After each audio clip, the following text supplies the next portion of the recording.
welcome back to Astro Talk. It's me, Kate Forster, your host. I'm an author, astrologer, golf ball diver, and welcome to your week ahead where we break down the planets so you can have a breakthrough, not a breakdown. And what a week we just had. Did you survive the eclipse? Because I nearly didn't. I have had major sleeping issues. My car broke down to the point that the engineer rang the mechanic and went, nah, it's done, mate. Stick a fork in it, send her off to the car graveyard. So that's fun. It was brutal, but it was also a reckoning. I feel like a lot of things that we'd been putting off came to light. So mine was work on your sleep, look after yourself, and how are you moving forward, because the car is a metaphor of you, Kate, and here I am.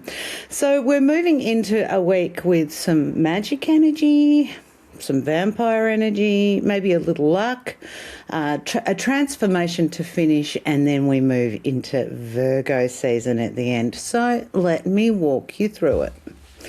We're starting out with August the 16th, which is the moon in Libra is sextiling Mercury in Leo. And it's a lovely aspect, kind of like a gorgeous wind chime. The moon is swinging hands with Libra, and it's bringing about fairness and beauty and connection. She's forming a beautiful, smooth sextile to Mercury in Leo. Now, Mercury in Leo is bold, expressive, very persuasive energy, and it's going to complement this Libran moon energy. It calms it while the moon feels this little frisson from Leo. So these two together are kind of chef's kiss, really. Think Bogart and Bacall, Fred and Ginger, SpongeBob and Patrick.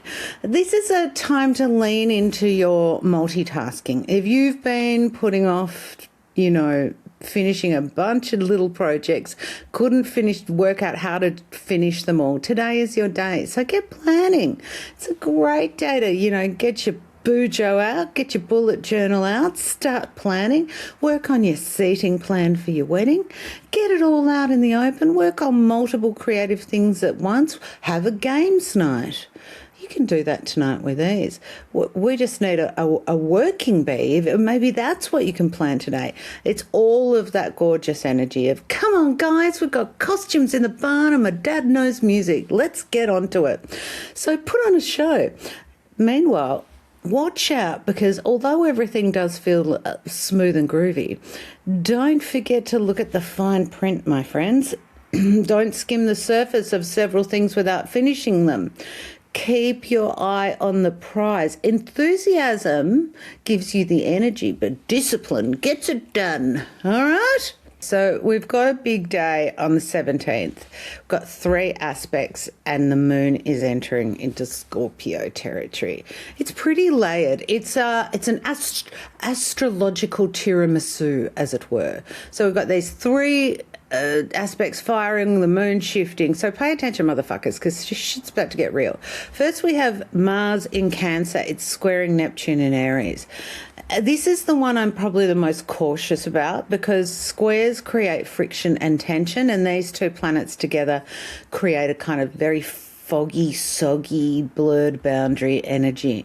Mars wants to do something. It's got itchy feet in Cancer. It's acting from emotion. Mom, it's not a phase. It's that kind of energy, particularly around family, home, feeling safe. Plus, Neptune in Aries can distort what we think we're responding to, so you might read too much into the text. You might assume someone's angry with you when they're not. You might take something personally or become convinced that you have to act immediately on something. It's very big taking it personally energy here. And you don't have the full picture yet, and you're already doing a cannonball into a pool of conclusions that have not been confirmed. So please calm your farm. Don't get savior complex during this transit too. Don't suddenly rescue people who don't want to be rescued. Don't have passive aggression. Don't push yourself when your energy is clearly depleted. If something feels urgent today, give it a fucking minute. Give it a minute before you launch yourself into it. Pause. I love the pause. I love the pause. Feel it. check the facts, and then decide what you're going to do. So please lean into rest. Genuinely, this isn't a push through and endure kind of energy. If you can protect your schedule and keep your sort of day spacious, it's a nice word, isn't it? Lean into it. Like, be creative. Do soul-filling activities. It's beautiful energy for journaling or writing music, listening to music, being near the water, meditation, anything that doesn't require you to be on. Please watch out for energy leaks during this transit, though. People will and can attach and project during these times. And they might even, I don't know, tap into your energy reserves without your permission. You don't even realise, and you spent the afternoon with them and you're like, God, I'm so tired. She's so draining.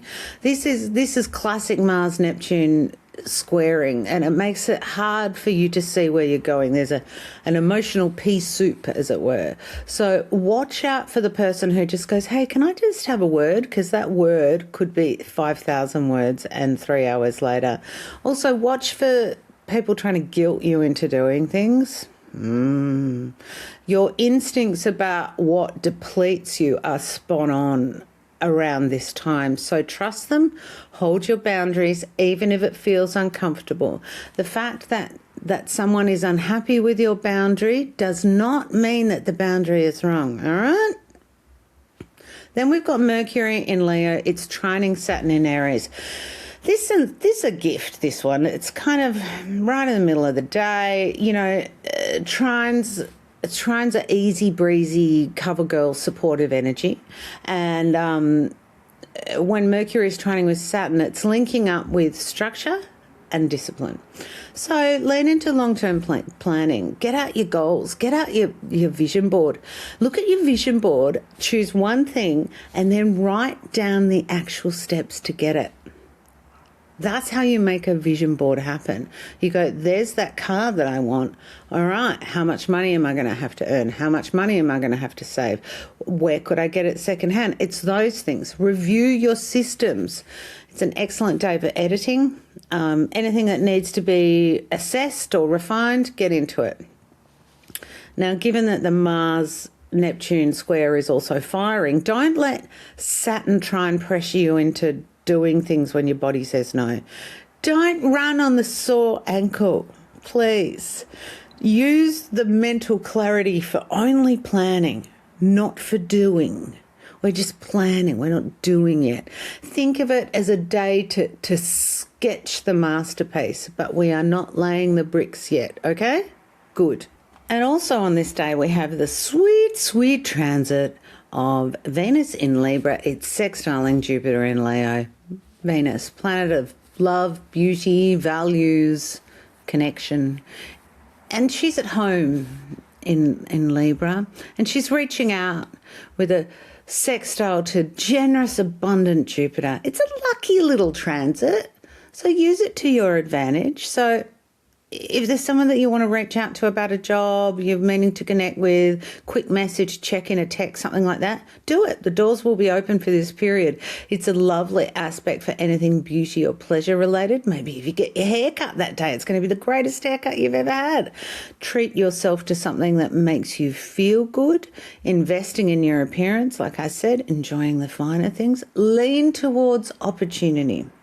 But please don't take this good feeling and this good little burst of luck and assume it's going to do the work for you, because Jupiter sextiling with Venus there is an opportunity, as they say, you know, like it's, so you know, the 10 steps to success. Step 1, get off the couch, that one. It doesn't guarantee outcomes. It just makes the conditions for what you are planning on doing very favourable. You still got to reach out. You still got to show up. You've still got to do the thing. You still got to go to the hairdressers. Fortune favours the brave today, but only the brave who, as I said, get off the couch. And then the moon later in the day enters Scorpio. So as the day winds down, the moon slips into Scorpio, and I would say the energy shifts noticeably. We move from that airy social vibe of Libra into something more intense and more internal. This is a transformation time. Scorpio Moon energy is research, depth. Let's get to the bottom of this. It's Nancy Drew energy. And over the next couple of days while the moon is in Scorpio, I would say you're invited to go deeper on something. The problem with the Scorpio moon is don't get lost in the research. There are many rabbit holes that will lead to other rabbit holes. And you can't keep digging past the point of uselessness, right?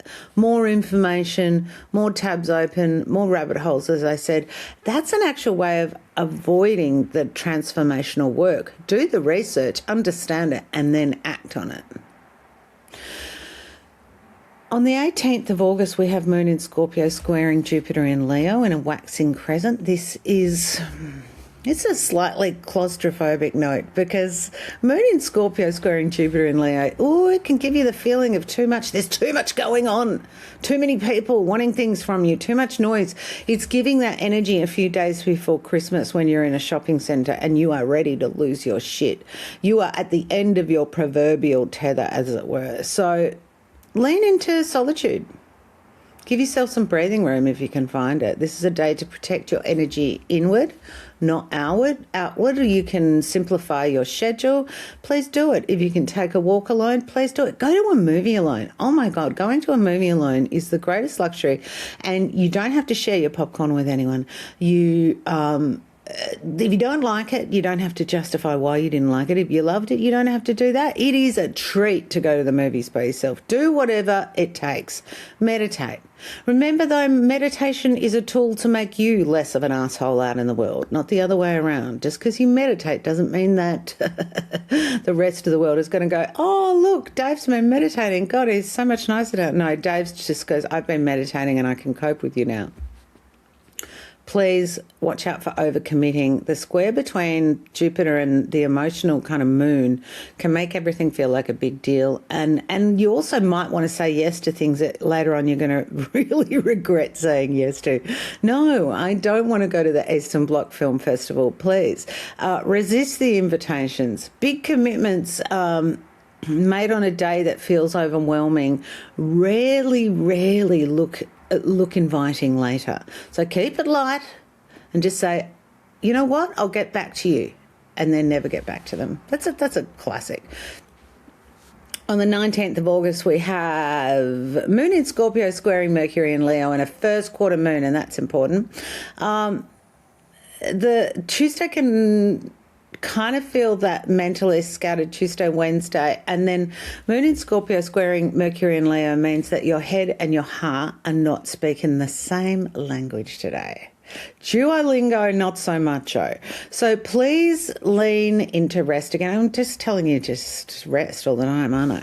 No, but it's very important. It's one of those days where it's very productive to not push through. Take breaks, go outside. Don't force a creative breakthrough. Don't force an intellectual breakthrough or physical. It won't come on demand today because your brain is trying to decompress, so say no. Avoid trying to muscle through tasks, like mental tasks that require clarity, precision, like brain surgery energy.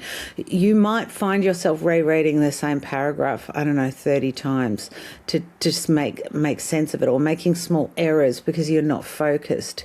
Give yourself grace and lower the bar for what counts as getting things done, right? It's not permanent though. It's just today. So tomorrow will be better.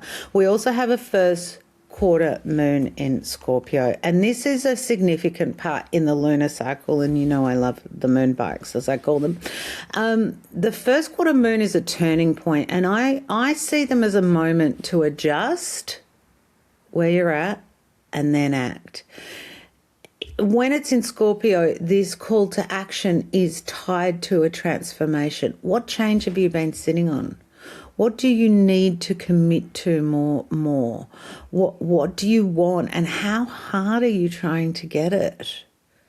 Like, you've got to get real with yourself, and Scorpios are really real, and this is like Scorpio doesn't do things halfway. So the first quarter moon is asking you to lean into something that's meaningful to you.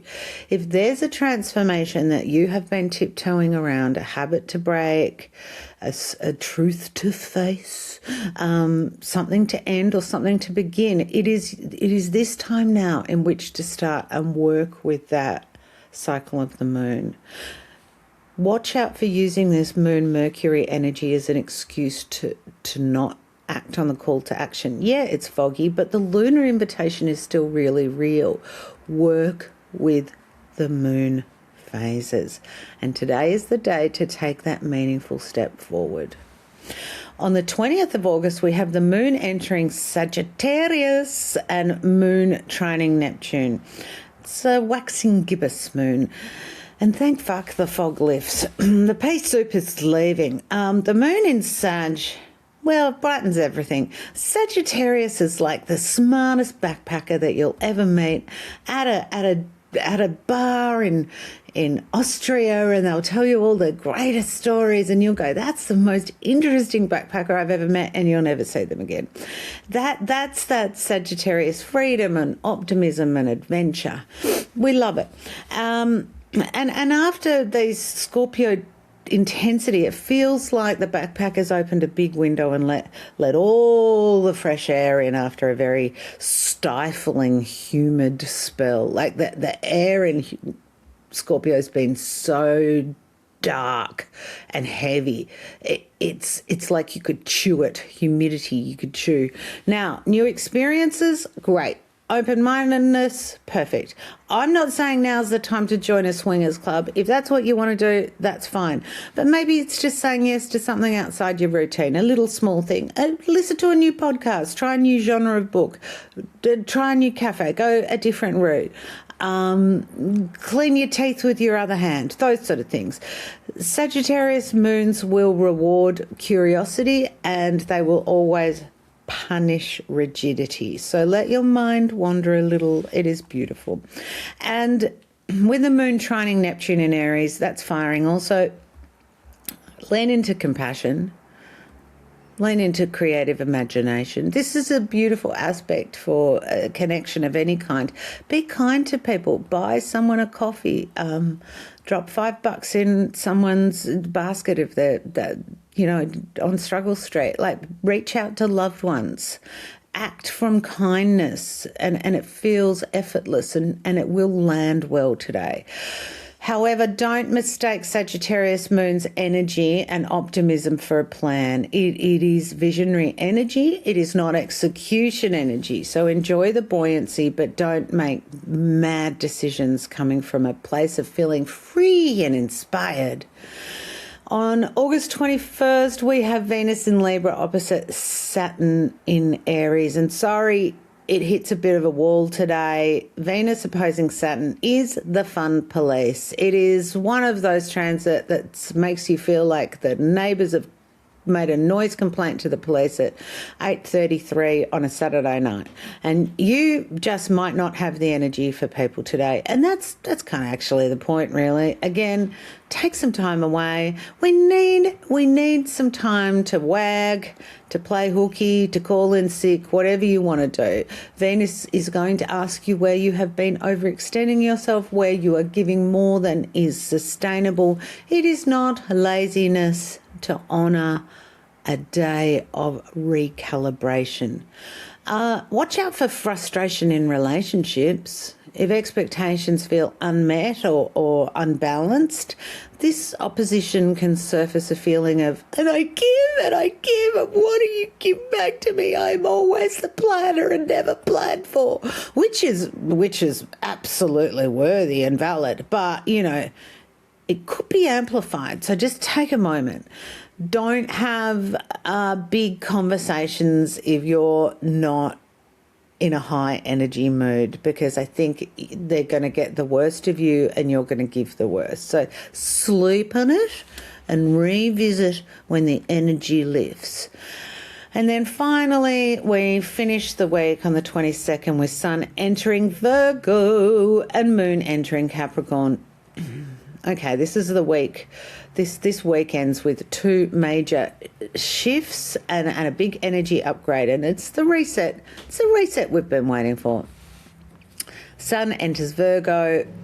The Virgo season begins, and the sun is moving from this Leo drama, and it has been quite a dramatic Leo sort of time, Leo season, and it's moving that flare into Virgo's quiet, capable, earthy efficiency. And for the next month, the cosmic vibe is all about getting it done. So please lean into these any productivity systems. I'm seeing a lot of people on social media deciding what sort of journal they're going to be using for 27. That's very Virgo, right? We need to look at the details that you might have been ignoring. I believe that Virgo season is one of the most useful times of the year, so use it to your benefit. It's a time to overhaul your routines, clear the backlog, organise your space, review your processes, tend to the maintenance that keeps your life running smoothly. Small improvements will compound over time. So a month of Virgo energy can really set you up for a really great off-ramping for the end of the year.